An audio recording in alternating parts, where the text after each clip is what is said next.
Memberi makan buaya monster Kalimantan penghuni jembatan gantung. Jadi biasa buaya monster Kalimantan penghuni jembatan gantung itu berada di bawah ini guys. Dan sekarang kita sudah berada di jembatan gantung. Jembatan ini tuh jembatan tua ya guys. Jembatannya udah mulai lapuk. Tapi buaya muara itu memang dia berada di bawah jembatan ini. Dan kabarnya dia itu sudah lama banget menunggu jembatan ini. Dan di sini kita bawakan usus satu kresek full. Dan di sini kita lihat dulu dan langsung saja ketika kondisi aman kita lempar. Biasanya ketika kita melempar makanan, dia itu akan memakannya dengan pelan-pelan. Kenapa Bang dia memakannya dengan pelan-pelan? Karena badannya ini saking besarnya ya kan, dia berat mungkin membawa badannya. Jadi jalannya itu agak lamban guys. Dan usus yang kubawa tadi pun kulempar dan di sini kita akan menunggu pergerakan apakah benar dia itu ada di sini atau enggak. Karena memang biasanya buaya muara besar ini kadang-kadang dia terlihat di bawah sana, kadang-kadang juga kelihatan dia di jembatan yang satunya.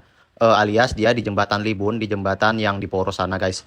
Dan biasanya sih dia lebih banyak menghabiskan waktunya di sini guys, karena memang di sini kan terkadang ada aja orang melempari makanan, entah itu ayam mati, entah itu unggas mati atau bangkai-bangkai yang lain mati. Biasanya akan dilempar ke sini dan buaya muara ini kadang-kadang ketika kita melempar makanan, dia itu akan menunggu yang melempar ini pergi. Ketika yang melempar pergi ini pasti dia akan mengambil makanan itu. Dia nggak akan langsung mengambil makanan itu. Kenapa Bang seperti itu ya? Karena memang insting buaya liar itu seperti itu. Tapi kita di sini akan menunggu ya kan, apakah dia ini mau memakan makanannya ketika dia ada di sini guys. Dan karena sudah beberapa menit aku menunggu di sini, aku akan memutuskan untuk pulang saja. Dan ternyata ketika aku iseng-iseng rekam lagi akan pulang, dia itu muncul dari bawah sana guys. Dan inilah penampakan buaya monster hitam legam Kalimantan. Ini tuh sebenarnya ukurannya 6 meter lebih, karena kita jauh ini tuh kelihatan kecil guys.